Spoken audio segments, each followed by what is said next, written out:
Hey everybody, welcome to Uncle Steve's Basement of Weird. I just wanted to give a short video showing the finally finished Wagon of Doom. Took me 15-ish days or so to work on this thing.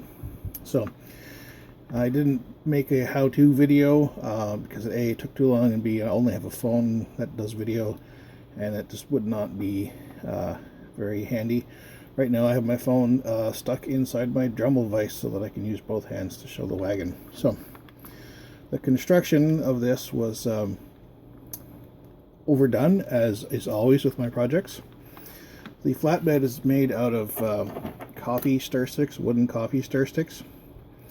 And what I did is I just lined them up next to each other on to put down masking tape and taped them together on the underside, and then glued them together with white glue. And then when they were dry, I put I cut up more skewers in this pattern here and glued them down. This was long before I'd seen the DM Scotty videos and the Dungeons and Glue Sticks and videos like that, where he just would put down a piece of cardstock and glue the wood to them, which would have saved me a hell of a lot of time. So important tip, watch the videos first.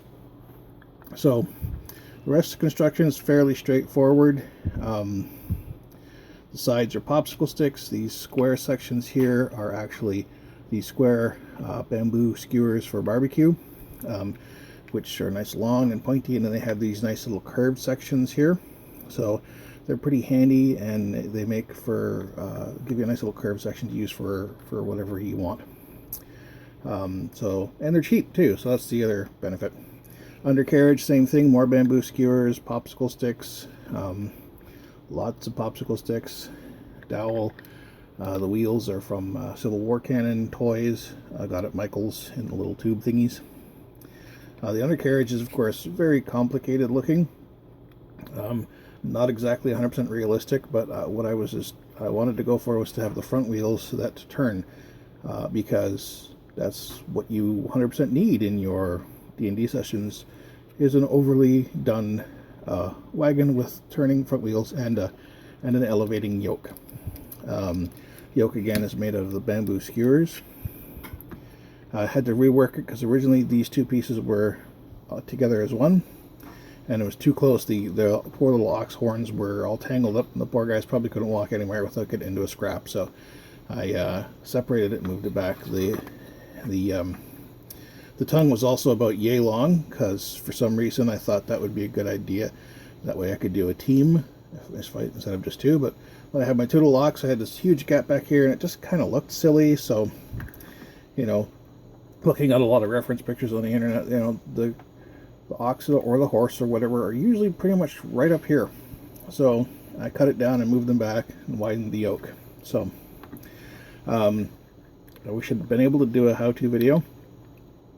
I reworked the undercarriage several times because I kept, doing something, do it wrong, basically. I had it all nicely done, and then I couldn't turn my wheels because there was no clearance. The wheels were up here, so I had to drop the undercarriage down, which is why it's really, really too far down. It really should be up here somewhere. But if I ever do it again, I would do it slightly differently, if being the operative word. I think one is quite enough. And I will make accessories and different tops, just so that I can just swap in and out to repurpose the wagon. I actually want to do one inspired by the Mystery Machine from Scooby-Doo, because I think a D&D party based on Scooby-Doo characters would be awesome. And of course they could always pull the mask on the bad guy at the end of the adventure, who of course would have gotten away with it. Anyway, I'm off topic. So anyway, here's the wagon. So I'm going to share this video and let me know what you think in the comments. I'll probably put up an album with all the how-to pics when I upload them from the SLR camera that my niece loaned me. So anyway, enjoy, and happy weirdness for everybody.